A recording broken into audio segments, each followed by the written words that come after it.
आज अल्लाह ताला की शान देख रही हूँ। मुझे और नवाज़ शरीफ साहब को अल्लाह ताला की ज़ात पर पहले दिन से भरोसा था कि एक दिन सच सामने आएगा, एक दिन पूरी दुनिया को पता चलेगा कि क्या हुआ।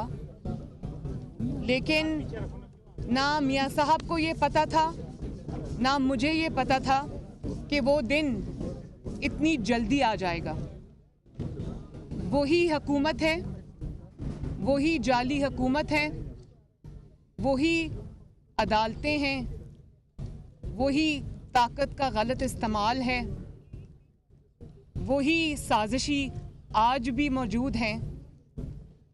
लेकिन आप ये देखें कुदरत का निज़ाम कि इनकी मौजूदगी में, इनके दौरे हुकूमत में आज नवाज़ शरीफ साहब के हक़ में, उनकी बेगुनाही में आज तीसरी बड़ी गवाही अदलिया के अंदर से सामने आई है। तीसरी बड़ी शहादत अदलिया के अपने अंदर से सामने आई है। तो हमें ये यकीन था कि जालिम के दिन गिने होते हैं और जालिम की पकड़ बहुत सख्त होती है। सुन रखा था, देख भी लिया था, लेकिन इतनी जल्दी जालिम शिकंजे में आ जाएगा, इतनी जल्दी हुकूमत में और पावर में रहते हुए एक्सपोज हो जाएगा, यकीन जानिए इसका अंदाज़ा ना मियाँ साहब को था ना मुझे था। इसलिए आज हम सर झुकाकर अल्लाह ताला का शुक्र अदा करते हैं। आप देखें कि जिसने सज़ा दी अरशद मलिक साहब मरहूम, उन्होंने नवाज़ शरीफ साहब के हक़ में अपनी ज़िंदगी में गवाही दी। अपने नौकरी के मुलाजमत के दौरान उन्होंने ये गवाही दी।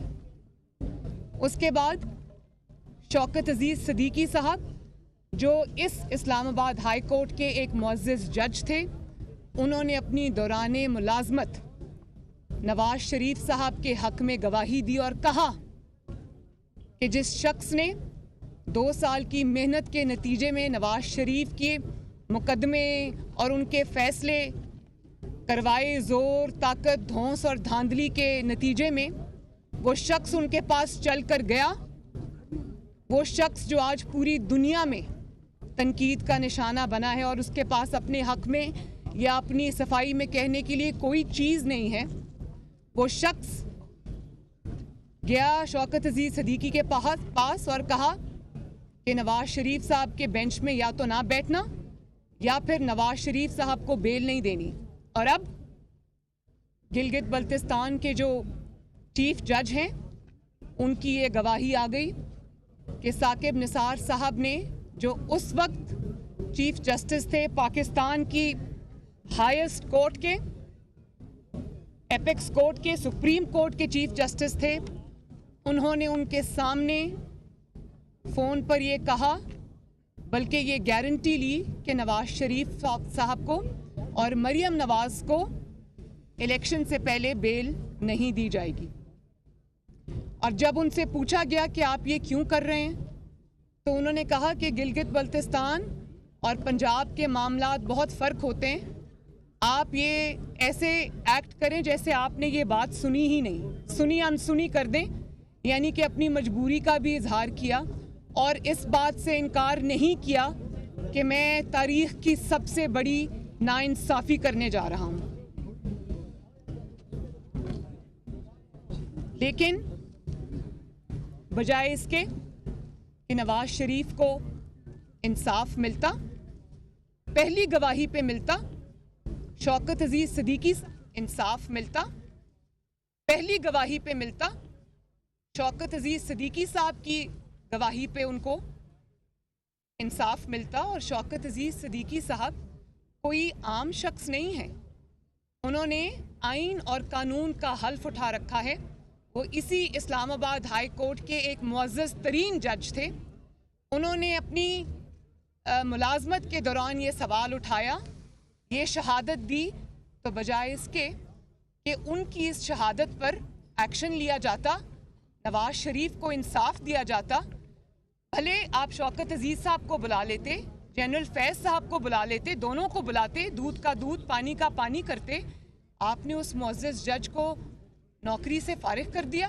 बल्कि ना सिर्फ ये, आपने उसको सच बोलने की पादाश में आपने उसका मुकदमा सुप्रीम जुडिशल काउंसिल में ले गए और अब वो रिटायर हो गए हैं, उनकी मुद्दत मुलाजमत ख़त्म हो गई है, लेकिन वो अभी तक अपने लिए इंसाफ के मुंतज़र हैं और अपना मुकदमा की बारी आने के मुंतज़र हैं। तो जिस मुल्क में जो मुनसिफ हैं वो ही उन्हीं को इंसाफ ना मिले तो आपकी और मेरी इंसाफ की फराहमी तो बहुत दूर का ख्याल है। उसके बाद शहादत आई खुद सज़ा देने वाले जज की, जिनका नाम अरशद मलिक है, जो अब अल्लाह ताला की पास जा चुके हैं। तो बजाय इसके कि उस पर कोई कार्रवाई की जाती, उनकी जो इल्ज़ामात थे उसकी तहकीकात होती, आपने उन्हीं को नौकरी से बर्खास्त कर दिया और उस मामले को इस तरह दबा दिया जैसे वो कोई मामला ही नहीं था। बजाय इसके कि आप तहकीकात करते कि अरशद मलिक को उसकी वीडियो किसने दिखाई और क्यों ब्लैकमेल किया, एक सिटिंग प्राइम मिनिस्टर को या जिसकी हुकूमत थी उसको सज़ा देने के लिए, जाली सज़ा देने के लिए आपने उस जज को कहा कि वो कानून के जो चेहरे पर दाग है, बदनुमा दाग है, तो वो दाग आपने मिटाने की कोशिश नहीं की, बल्कि आपने उस दाग को मज़ीद गहरा किया और जज को सज़ा दी, शहादत देने वाले को सज़ा दी, लेकिन जिसके बारे में उसने शहादत दी थी उसके बारे में आपने कोई एक्शन नहीं लिया। और अब जो गिलगित बल्तिस्तान के चीफ जज साहब हैं, उन्होंने जो इंकशाफात किए हैं उस पे इस्लामाबाद हाई कोर्ट ने तौहीन का नोटिस उनको दिया है, अंसार अब्बासी साहब को, जिन्होंने ये ख़बर जो है वो अखबार में छापी और जिस मीडिया हाउस ने चलाई, उनको अदालत में बुला लिया गया और उनको सिर्फ एक पैगाम रसां होने का उनको उसकी सज़ा ये दी गई कि उनके ऊपर तौहीन लगा दी गई और उसका नोटिस जारी कर दिया गया। हालांकि आप उनको भी बुलाते, उनसे सच पूछते, सुनते, लेकिन सबसे पहला नोटिस अगर किसी को जाना चाहिए था तो वो थे एक्स चीफ जस्टिस और तब के sitting chief justice Saqib Nisar साहब। और साकिब निसार साहब सिर्फ ये कहकर पल्ला झाड़ लेना कि मुझे क्या मुसीबत पड़ी है कि मैं आकर जवाब दूं या अदालतों के चक्कर लगाऊं, तो ये तो जवाब आपकी जो आपने जुल्म किया है, नाइंसाफ़ी की है, उसका सबूत है। जब नवाज शरीफ साहब पर इल्ज़ाम लगा, मुझ पर इल्ज़ाम लगा, तो हमारा पहला रिएक्शन क्या था? क्योंकि हम बेकसूर थे, नाजायज़ इल्ज़ाम था, तो हमने कहा हम खड़े हैं, हमारा एहतसाब करो। 200 के करीब हमने पेशियां भुगती जाली मुकदमों के अंदर। और आप साकिब निसार साहब, आपने सारी ज़िंदगी आप इंसाफ के कानून के तालिब इल्म रहे हैं, इंसाफ की तरसील के ज़िम्मेदार रहे हैं, हाईएस्ट कोर्ट के सरबराह रहे हैं, और आपने ये कहकर पल्ला झाड़ लिया कि मैं क्यों इसमें आऊँ? ना मैं इनकार कर रहा हूँ, ना मैं इकरार कर रहा हूँ, मुझे क्या ज़रूरत पड़ी है अदालतों के चक्कर लगाने की? तो मैं आपसे ये पूछना चाहती हूँ कि नवाज शरीफ तो 3 दफ़ा का वज़ीर आज़म था, उसने अपने पूरे ख़ानदान समेत, अपनी बेटी समेत उसने झूठे मुकदमात को, आज ये 5वां साल है हमें अदालतों के चक्कर लगाते हुए। अगर एक मुंतखब वज़ीर आज़म, 22 करोड़ अवाम का मुंतखब वज़ीर आज़म ऑफिस छोड़ सकता है, अदालतों के सामने पेश हो सकता है, जजेस के सामने पेश हो सकता है, कानून के सामने सर झुका सकता है, आइन के सामने बेगुनाह होते हुए भी सर झुकाता है, तो आप आइन और कानून से मावरा किस तरह हो गए? और आपको ये इल्म होना चाहिए कि जब कोई बयान हल्फी आता है, जब कोई एफिडेविट आता है, तो उसके जवाब में भी बयान हल्फी ही लाया जाता है। उसके जवाब में कोई स्टेटमेंट नहीं दी जाती जिसमें यह कहा जाए कि कोई होता कौन है मुझे अदालत में बुलाने का, मैं चक्कर अदालतों के नहीं लगा सकता। आप झूठे मुकदमात में वज़ीर आज़म को अदालतों के चक्कर लगवा सकते हैं, अवाम के मुंतखब नुमाइंदों को आप चक्कर लगवा सकते हैं, लेकिन आप एक सच्चे इल्ज़ाम में जिसका सबूत पूरी दुनिया ने देखा, उसमें आप एक अदालत के सामने पेश होने की भी रवादार नहीं है। और फिर आप ये देखें कि इंसाफ के मयार आप देखें कि मुशर्रफ को सजाए मौत सुना देने वाली जो अदालत थी या जो फैसला था, उसको ओवरटर्न कर दिया जाता है सिर्फ इस बुनियाद पर कि वो खसूसी अदालत जिसने मुशर्रफ जैसे डिक्टेटर को, कौम के मुजरिम को मुस्लिम लीग नून की नायब सदर मरियम नवाज इस वक्त मीडिया से गुफ्तगू कर रही हैं। उनकी जानिब से कहा गया, जस्टिस शौकत अजीज सिद्दीकी ने दौरान मुलाजमत गवाही दी। बेगुनाही की तीसरी बड़ी गवाही अदालत के अंदर से आई। साजिशी आज भी मौजूद था, लेकिन कुदरत का निजाम देखें, सच सामने आ गया। गवाही शहादत 3 जजेस ने दी, लेकिन फैसला यूं का तूं बरकरार है। तो इंसाफ के ये मयार आप कौम के सामने हैं, सब देख रहे हैं। और अंसार अब्बासी साहब की मैं पूरी दुनिया ये मानती है कि वो क्रेडिबल जर्नलिस्ट हैं, हमारे ख़िलाफ़ भी ख़बरें लिखते हैं, हमारे ख़िलाफ़ भी अगर कोई बात है तो वो करते हैं। तो इंसाफ का तकाजा ये था कि बुलाकर सुना जाता और सच बोलने को तौहीन का नाम ना दिया जाता। सच जो है वो तौहीन नहीं है, सच निजात है। और अतर मिनल्ला साहब एक बहुत रिप्यूटेड जज हैं, उनकी एक अच्छी शोहरत है, मैं उनकी दिल से इज़्ज़त करती हूँ, एहतराम करती हूँ। वो चंद उन जजेस में से हैं जो आइन और इंसाफ पर चलने पर यकीन रखते हैं। मजबूरियाँ अलग, लेकिन उनकी वो एक अच्छी शोहरत के हामिल हैं। और वो जज हैं जिन्होंने जब लॉयर्स मूवमेंट में उन्होंने जजेस की और इंसाफ की बहाली के लिए जिद्दोजहद की थी पॉलिटिकल पार्टीज़ के साथ और जजेस और लॉयर्स के साथ मिलकर। तो मैं ये कहना चाहती हूँ कि अतर मिनल्ला साहब भी जानते हैं कि वो सिर्फ जजेस की बहाली की मूवमेंट नहीं थी। वो जो जजेस उस वक्त अपनी अपनी कुर्सियों पर मौजूद थे, वो उनकी बहाली की या कुछ अफराद की बहाली की मूवमेंट नहीं थी, वो उस अदल की बहाली की मूवमेंट थी जिसको एक डिक्टेटर ने with a stroke of pen रद्दी की टोकरी में फेंक दिया था। तो अतर मिनल्ला साहब से मैं बिल्कुल ये एक्सपेक्ट करती हूँ कि वो इस मामले में सच को सामने आने देंगे, सच को तौहीन का नाम नहीं देंगे, सच के रास्ते को आसान बनाएंगे, उसके अंदर से जो दुश्वारियां हैं और रुकावटें हैं उनको दूर करेंगे। और अगर आप ये जानना चाहते हैं कि तौहीन अदालत किस चीज़ का नाम है या मुनसिफ की तौहीन किसका नाम है, तो आप अभी 2-3 दिन पहले के हुकूमती एक शख्स के जिसका नाम लेना भी मैं पसंद नहीं करती, उसने ये बात की थी कि उस जज को सामने खड़ा करके जूते मारने।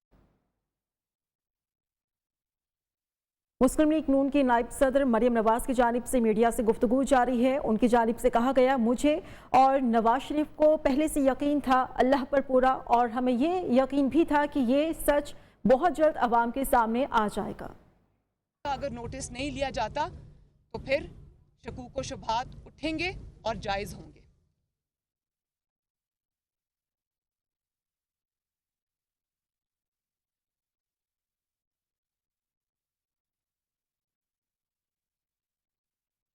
और मैं ये कहना चाहती हूँ, और मेरे कहने की ज़रूरत नहीं है, जो मुअज़्ज़ज़ जज साहिबान हैं वो मुझसे ज़्यादा इस बात को जानते हैं कि जब अदालत में कोई मुल्ज़िम आता है तो आप उसके सामने मुक़द्दस किताब को रखते हैं और आप उसको ये कहते हैं कि किताब पे हाथ रखो और ये हल्फ लो, ये कसम खाओ कि तुम सच कहोगे और सच के सिवा कुछ नहीं कहोगे। तो जब आप तरगीब देते हैं मुक़द्दस किताब पे हाथ रखने की, कि हाथ रखो और कसम खाओ कि सच कहूँगा, तो फिर आपको उस सच को सामने आने देना चाहिए। आप उस सच बोलने की तरगीब दे रहे हैं लोगों को, और जब वो सच सामने आ रहा हो और कुदरत सामने ला रही हो तो आपको फिर उस सच का रास्ता नहीं रोकना चाहिए। और जब जो गिलगित बल्तिस्तान के चीफ जज थे, उन्होंने कहा कि मैं भी कुरान पे हाथ रखता हूँ, साकिब निसार साहब भी कुरान पे हाथ रखें और फैसला कर लें कि झूठा कौन है और सच्चा कौन है। तो जो सच्चा था उसने ये बात कर दी, वो जो झूठा था वो दौड़ गया। अब वो ना अदालत में आएगा, ना ही किसी टीवी इंटरव्यू में आपके किसी भी सवाल का सामना करने का तैयार होगा, क्योंकि उसके पास अपने मजालिम का कोई जवाब नहीं है।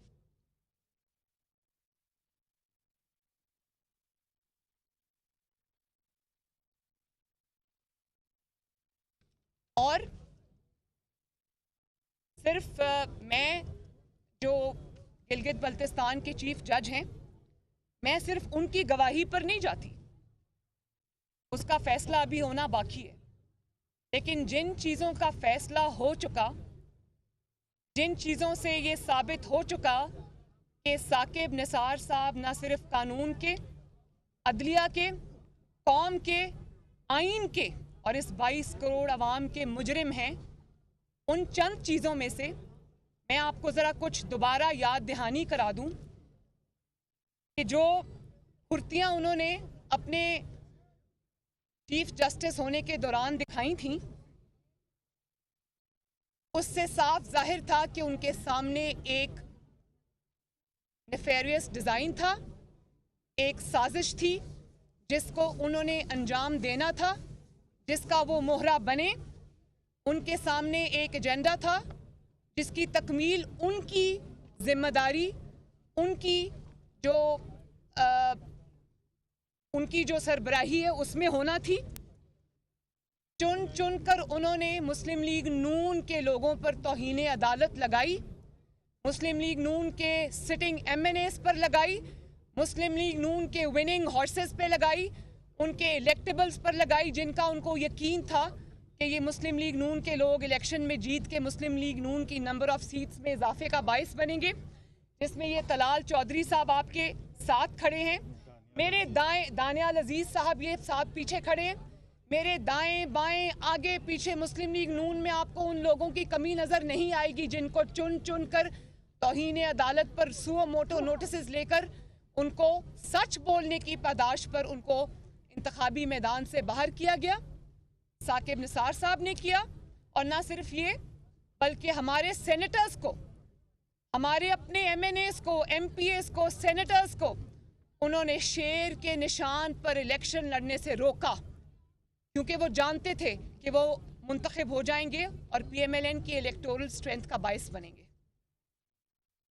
और उसके अलावा बदनाम ज़माना, अब मैं क्या कहूँ, पनामा करते हुए जो इकामे पर ज़िल्लत का सफ़र इख्तिताम पजीर हुआ, वो साकिब निसार साहब की सरबराही में हुआ।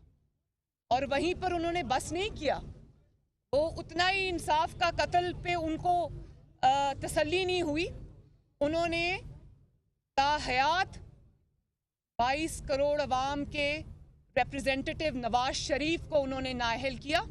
ताहयात उसकी बेटी को बगैर कोई इलेक्शन लड़े, बगैर कोई सरकारी ओहदा रखे हुए 7 साल सजा दी, नाअहल किया।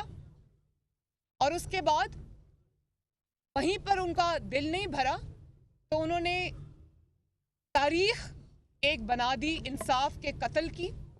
उन्होंने नवाज शरीफ को PMLN की सदारत से भी हटा दिया। और उन दिनों में मुझे अच्छी तरह याद है, लोग ये जुल्म देखकर कहने पे मजबूर हो गए थे कि मुकदमा चाहे परवेज रशीद साहब का हो या मुकदमा आपका हो या किसी और का हो, सजा नवाज शरीफ को मिलेगी और बार बार मिलेगी और उसी बेंच से मिलेगी और उसी कोर्ट से मिलेगी। और जी नहीं, वो मैं अभी आपको बताती हूँ। तारीख के अंदर हर चीज़ दर्ज है, वो ना आप भूले ना मैं भूली हूँ। बल्कि सिर्फ आप ये देखें कि जब उन्होंने ये एक्सेसेस कमिट कर ली, जब ये ज़्यादतियाँ वो कर चुके, तो बजाय इसके कि वो शर्मसार होते या कहीं ना कहीं उसको अनडू करने की कोशिश करते या बैलेंस आउट करने की कोशिश करते, वो कहाँ किस तरफ चल पड़े? वो अपने सरकारी खर्चे के ऊपर कभी किसी अस्पताल में जा रहे हैं, कभी कहीं छापे मार रहे हैं, और पाकिस्तान का कोई शख्स, कम ही शायद कोई ऐसा शख्स होगा जो साजिश में शरीक नहीं था। साजिश में जो शरीक थे उनको तो एब्सोल्यूट प्रोटेक्शन हासिल थी, साकिब निसार साहब की भी और औरों की भी। साजिश के सारे मोरे बचे हुए थे। उसके अलावा कोई कारोबारी शख्स, कोई मीडिया का कोई भी सच बोलने वाला इंसान या कोई भी आम शहरी साकिब निसार साहब के रऊनत से और अताब से बचा नहीं। उन्होंने भरी अदालत में लोगों को खड़ा करके बेइज्जत करना शुरू किया और अपने कुर्सी का फ़ायदा उठाया, लोगों की तजलील की। PKLI जैसा अवाम का इदारा, जिसमें अवाम के जिगर का, लिवर का, बीमारियों का एक वाहिद इंस्टीट्यूट है, शहबाज शरीफ साहब की उस पर मोहर लगी है उनकी खिदमत की। शहबाज शरीफ साहब ने, जो लोग इंडिया पैसा ना होने की वजह से जिगर के अमराज के लिए इंडिया जाया करते थे, वो उन्होंने PKLI इदारा बनाया और साकिब निसार साहब ने अपने भाई को, फ़कत अपने भाई को फ़ायदा पहुंचाने के लिए उनके जो है वो सहूलत उनसे छीन ली। और उसके अलावा मुझे वो दिन भी याद आता है जब एक अदालत में इन्होंने छापा और उसके और वो जज अपनी जिम्मेदारियां अदा कर रहे थे। मरियम नवाज मीडिया से गुफ्तगू कर रही हैं। मुस्लिम लीग नून की नायब सदर मरियम नवाज मीडिया से गुफ्तगू कर रही हैं। और उसके बाद यहीं पर उनकी चार्जशीट ख़त्म नहीं होती। उनकी चार्जशीट में जो सबसे बड़ा गुनाह है वो इमरान खान जैसे शख्स को, जो आज 22 करोड़ अवाम का मुजरिम है, साबित करप्ट तरीन इंसान है, जो ना सिर्फ करप्ट है बल्कि करप्शन का सरगना है, जो ना सिर्फ ये कि अपनी ATM मशीन्स को प्रोटेक्शन देता है बल्कि माफियाज को प्रोटेक्शन देता है, माफियाज का सरबराह है। ऐसे शख्स को साकिब निसार साहब ने साकिब और अमीन के लक़ब से नवाजा और ये उन्होंने इमरान खान को तो फेवर कर दिया या इमरान खान को लाने वालों को तो फेवर कर दिया, लेकिन 22 करोड़ अवाम के साथ उस दिन से, जिस दिन से उनको साकिब और अमीन का या सादिक और अमीन का लक़ब दिया गया, उस दिन से आज दिन तक इमरान खान ने पाकिस्तान के 22 करोड़ अवाम से जो भी ज़्यादतियाँ की हैं, उन सब का ज़िम्मेदार सबसे बड़ा आज साकिब निसार साहब हैं। और जिस शख्स ने, इमरान खान ने अपनी नाअहली, अपनी नालायकी, अपने साजिशी जहन से, इंतकामी जहन से आज पाकिस्तान को तबाही के धाने पर लाकर खड़ा कर दिया, जो पाकिस्तान का सबसे बड़ा सर्टिफाइड आटा चोर है, चीनी चोर है, बिजली चोर है, गैस चोर है, दवाई चोर है, इलाज चोर है, अवाम के सुकून का चोर है, उनके वोटों का चोर है। ऐसे शख्स को सादिक और अमीन करार देने वाला शख्स कितना बड़ा सादिक और अमीन है, आज पूरी दुनिया के सामने वो साजिश भी बेनकाब हो गई और सादिक और सदाकत और अमानत के सर्टिफिकेट्स देने वाला और लेने वाला दोनों आज पूरी दुनिया के सामने कुदरत ने उनको बेनकाब कर दिया।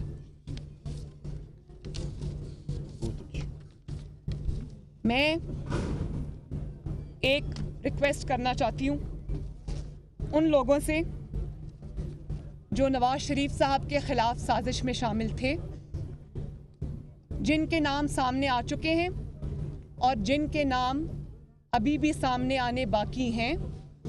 मैं उनको ये कहना चाहती हूँ कि प्रोजेक्ट इमरान खान न सिर्फ सवाए बदनामी, रुसवाई, तबाही और इबरत के और कुछ भी नहीं है, तो वो सब जिम्मेदारान जो इस तबाही, बर्बादी, रुसवाई और इबरत के निशान को आज हुकूमत में लाने के ज़िम्मेदार हैं, अगर वो अपने गुनाहों का जो इतराफ़ आज नहीं कर सकते कौम के सामने, तो इतना ज़रूर करें कि पीछे हट जाएं और इंसाफ के रास्ते की रुकावट न बने। रेत में सर छुपाने से आपका जुर्म नहीं छुपेगा, उन जराइम पे पर्दा डालने की कोशिश में मज़ीद एक्सपोज होने से अपने आप को बचाएं और ऐसे पॉइंट पे मामलात को ना लेकर जाएं जहां से वापसी आपकी, मुल्क और कौम की बहुत मुश्किल हो जाए। तो ये इबरत का निशान है, इबरत का मकाम है। इससे सबक सीखें बजाय इसके कि आप जुल्म को और दवाम दें। इसका एक ही बाइज़्ज़त रास्ता है, एक ही हल है, एक ही तरीका है, एक ही रिडेम्पशन है, एक ही वे आउट है, और वो ये है कि जो तारीखी नाइंसाफ़ियाँ आप कर चुके हैं उनको आप अनडू करें।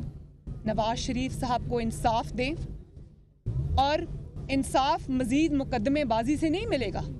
जो असूल आपने लागू किए थे जिस वक्त नवाज शरीफ साहब को सज़ाएं झूठी सुनाई जा रही थीं, जब उन पर झूठे मुकदमे बन रहे थे और जारी थे, उस वक्त जिस तरह आपने आईन, कानून और तरीक़ाकार का मजाक बनाया था, तो आज आप बहुत हो गया। नवाज शरीफ ने 5 साल जुल्म सहा, 5 साल नाइंसाफ़ी सही, मुस्लिम लीग नून ने 5 साल नाइंसाफ़ी सही। 5 साल से हम अदालतों के चक्कर लगा रहे हैं, तो अब बहुत हो गया। अब उन सज़ाओं को अनडू करें, नवाज शरीफ को बाइज़्ज़त बरी करें। इसके सिवा ना आपकी कोई रिडेम्पशन है, ना इसके सिवा आपकी कोई बाइज़्ज़त वापसी का रास्ता या एग्जिट मुमकिन है।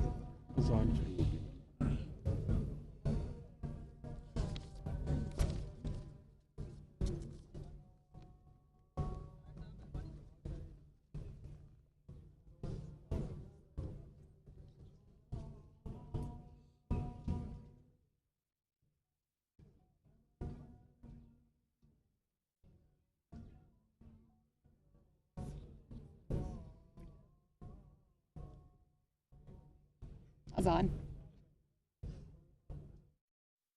मुस्लिम लीग नून के नायब सदर मरियम नवाज की जानिब से मीडिया से गुफ्तगू जारी है। उनकी जानिब से कहा गया है कि बेगुनाही की तीसरी बड़ी गवाही अदलिया के अंदर से ही आई। साजिशी आज भी मौजूद था, लेकिन कुदरत का निज़ाम देखें, सच सामने आ चुका है।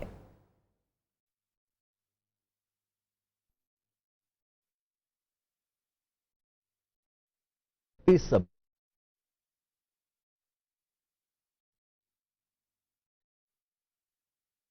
मुस्लिम लीग नून के नायब सदर मरियम नवाज की जानिब से कहा गया है कि तौहीन अदालत का नोटिस साकिब निसार को भेजा जाना चाहिए था। साकिब निसार ने जुल्म और नाइंसाफ़ी की है।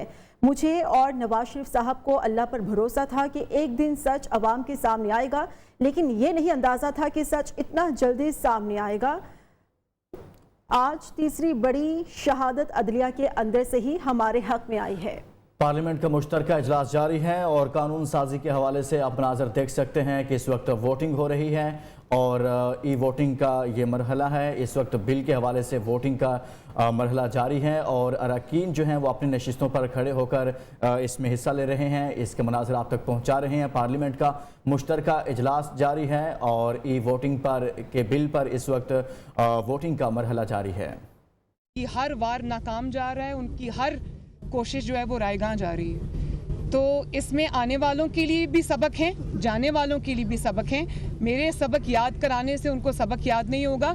जो हालात और वाक़यात पिछले 3-4 साल में और ख़ुसूसन पिछले 2 महीने में इस्टेब्लिश हुए, तो अगर आपको ये लगता है कि ताकत के बलबूते पर you will get away with it, ये नहीं होगा। तो इसी में बहुत बड़े सबक है सीखने वालों के लिए। मैडम क्या कहेंगे, आज जो है जॉइंट सेशन में भी जो हुकूमती क़यादियाँ खासतौर पीटीआई के अरकान कहते हैं आईन हमें ज़बरदस्ती लाया गया है, तो क्या आप समझती हैं कि हवाओं का रुख तब्दील हो गया?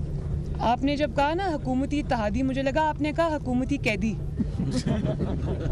तो जो हुकूमत अपनी पहले ही जो भीख में दी हुई इमदाद पर खड़ी हो और जब उसके लोग ये कहना शुरू कर दें, तो मुझे उसमें और क्या बाकी बचता है कहने के लिए। ये नविश्ता ही दीवार है। हुकूमती इत्तेहादी भी पढ़ रहे हैं, हुकूमत भी पढ़ रही है, लाने वाले भी पढ़ रहे हैं, जो लाए गए हैं वो भी पढ़े हैं और अवाम भी पढ़ रही है। जो मुल्की हालात दिखाई दे रहे हैं, इस हुकूमत का खात्मा जो है कम से कम इमरान खान खुद अपने बोझ से जो है इस हुकूमत को गिरा देंगे, ये बाजार नजर आ रहा है। लेकिन इसके बाद क्या पाकिस्तान मुस्लिम लीग नवाज जो इन हाउस चेंज है क्योंकि जो इंतखाबी इस्लाहात होनी है जो कि हकीकी इस्लाहात है, उसके लिए इन हाउस चेंज की तरफ बढ़ेगी या ये ऑप्शन जो ये दरवाज़ा क्लोज कर चुकी है मुस्लिम लीग नवाज के इन हाउस चेंज जो है वो किसी सूरत काबिल कबूल नहीं है, चाहे अगली इलेक्शन हो जाए उसके बाद? देखिए, इस जो भी अब सिचुएशन है उसका एक ही हल है जो मैं नवाज शरीफ साहब से गाहे बगाहे सुनती रहती हूँ, और वो ये है कि अगर इस मुल्क को उन मुश्किलात से निकालना है, उस तबाही से निकालना है जिसमें इसको इमरान खान नामी शख्स धकेल चुका है, तो उसका एक ही रास्ता है, और उसका रास्ता है फ्री एंड फेयर इलेक्शंस। अवाम के रास्ते से हट जाएं, अवाम के सैलाब के आगे वन ना बांधें, इससे आपको बहुत सख्त नुकसान होगा, नाकाबिले तलाफ़ी नुकसान होगा। फ्री एंड फेयर इलेक्शंस होने दें, अवाम को उनके नुमाइंदे चुनने दें। इन हाउस चेंज तो उससे कबल 2023 में इन हाउस चेंज तो जिनकी वजह से होता है, जिनकी मदद से होता है, हम उनकी मदद नहीं लेना चाहते। हम सिर्फ एक सेकेंड, हम सिर्फ अवाम के को देख रहे हैं, उन्हीं पर अल्लाह ताला के बाद अल्लाह ताला की मखलूक पर अपना फ़ैसला छोड़े हुए हैं, और हम चाहते हैं कि अगली हुकूमत का फ़ैसला पाकिस्तान की आवाम करे। अगर जो अंडू हो जाए तो आपके मामला हल हो जाएंगे? सिर्फ अंडू होने से? सिर्फ अंडू, और उनको सजाएं नहीं होनी चाहिए जिनका प्रोजेक्ट नाकाम हुआ है बकौल आपके? सज़ाओं का आगाज़ तो हो गया है और वो कुदरत की तरफ से हुआ है। सज़ा जो है वो सिर्फ जेल में बंद होने को सज़ा नहीं कहते। जब एक बेगुनाह, मैं तो अच्छी तरह ये बात जानती हूँ, जब एक बेगुनाह जेल में जाता है तो वो उसको ये नहीं कहता कि मुझे सज़ा हुई है, वो तो बड़ी हौसले से उसको काटता है कि ये तो मेरे रास्ते की एक ऐसी एक कांटा था जिसको मुझे चुनना ही था, क्योंकि हक़ के रास्ते में मुश्किलात आती हैं। सिर्फ जेल सज़ा नहीं होती। जो आज जिस इबरत का वो निशान, चलता फिरता एक इंसान इबरत का निशान बना है, सज़ा वो होती है जिस सज़ा के साथ उनको पूरी ज़िंदगी रहना पड़ेगा। वो जहाँ जाएंगे उनको इन्हीं इल्काबात से लोग नवाजेंगे। जेल तो 3 साल, 6 साल, 8 साल, 10 साल, 2 साल, 1 साल में ख़त्म हो जाती है।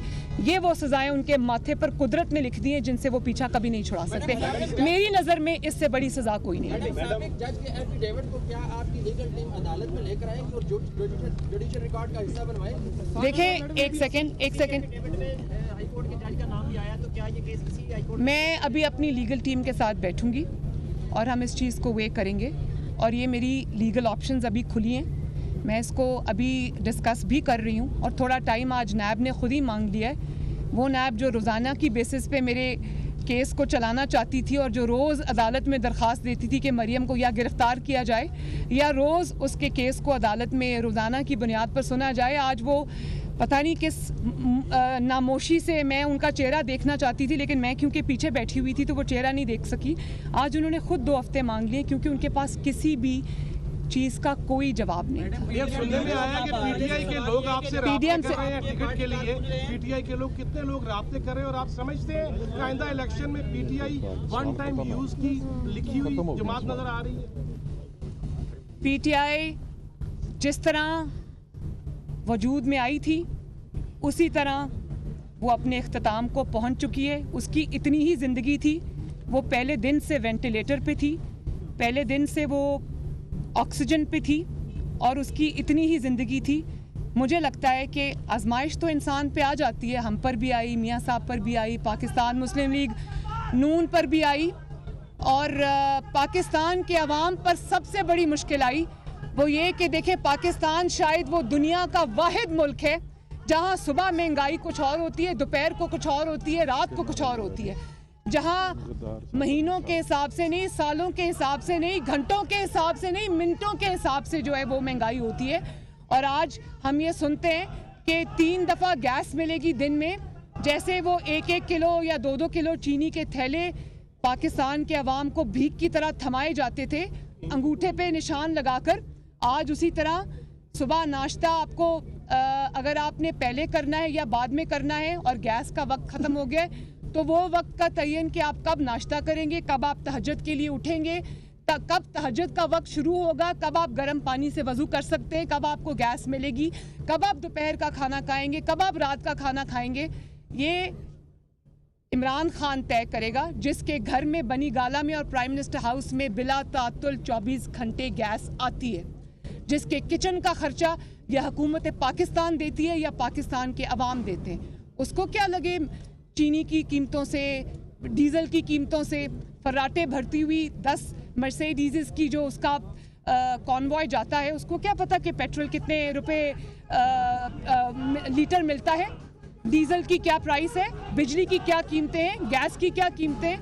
ये तो पाकिस्तान के अवाम जाने बेचारे जो ये अजाब पूरा दिन और पूरी रात भुगतते हैं। मैडम ये भी कहना कि राना शमीम साहब जो है वो लंदन में मुलाकातें भी करते थे नवाज शरीफ साहब से और आप पार्टी के रुकन भी रहे हैं, तो उसके बाद क्या क्रेडिबिलिटी है? तो एफिडेविट के हवाले से ये है कि जिस छोटी पब्लिक से आपने उसका टेस्ट करवाया उससे आपने भी यूज किया था, हालांकि वहाँ पे 3 दर्जन से ज़्यादा ऐसे छोटी पब्लिक वकलात हैं जिनसे अटेस्टेड करवाया जा सकता है, क्या कहते हैं? सबसे पहले तो जो यूके के जितने भी ये इदारे हैं वो क्रेडिबल हैं, उनके ऊपर आप सवाल नहीं उठा सकते। नवाज शरीफ साहब पाकिस्तान के 3 दफ़ा प्राइम मिनिस्टर रहे हैं, वो लोगों को जानते भी हैं, लोग उनको जानते हैं। तो ये कहना कि वो किसी फ़लाँ शख्स को जानते थे और राब्ता किया था, राब्ता तो अरशद मलिक साहब ने भी किया था। जब इंसान को अल्लाह ताला ने सुरखरू करना होता है तो राब्ते भी हो जाते हैं सब। तो वो प्राइम मिनिस्टर रहे, सब उनको जानते हैं, ऐसा नहीं कि वो कोई अननोन शख्स है जिसको कोई जानता नहीं है। और जब तक आपने नोटरी पब्लिक की बात की तो वही ये इदारा है जहाँ से हुकूमत पाकिस्तान भी अपने पेपर्स अटेस्ट कराती रही। तो जिसकी क्रेडिबिलिटी ये हो कि दुनिया में किसी कोर्ट ऑफ लॉ में उस बात को डिस्प्यूट नहीं किया जा सकता, उनकी स्टैम्प को क्वेश्चन नहीं किया जा सकता, वो चाहे ए से हो, बी से हो, सी से हो, इस बात का कोई ना स्टैंडिंग है ना इस बात में कोई सब्सटेंस है। अपराध के हवाले से बड़ा मामला संगीन होता जा रहा है। लापता साहबी मुदस्सर नामी 3 साल उसको हो गए, उनकी फैमिली और उनका 4 साल बच्चा आप छोटा सा अभी आया हुआ है यहाँ पे पूरे दिन। उस हवाले से आप क्या कहना चाहेंगे? आपकी वो कहाँ है खातून और बच्चा? आप उनको ले आए। मैं अभी जा रही हूँ, PFUJ ने मुझे आज इनवाइट किया हुआ है, PFUJ ने मुझे इनवाइट किया हुआ है बतौर स्पीकर। तो मैं आज वहीं पर जा रही हूँ, मैं इस बच्चे को भी लेके जाती हूँ, मैं इस खातून को भी लेके जाती हूँ, वहाँ पर आप मेरी बात सुन लीजिएगा। बहुत बहुत शुक्रिया। ये क्रेडिबल इदारा है नोटरी पब्लिक, तो आप अपनी मनी ट्रेल की भी कोई नोटरी पब्लिक करवा के अदालत में जमा करवाएंगे, ये समझते हैं कि हमने कराई थी। आपने करवाई है? जी बिल्कुल, मेरी जो ट्रस्ट डीड है वो नोटराइज्ड है, हर चीज़ नोटराइज्ड है। हमने जाली डॉक्यूमेंट्स पेश नहीं किए इन लोगों की तरह जिनके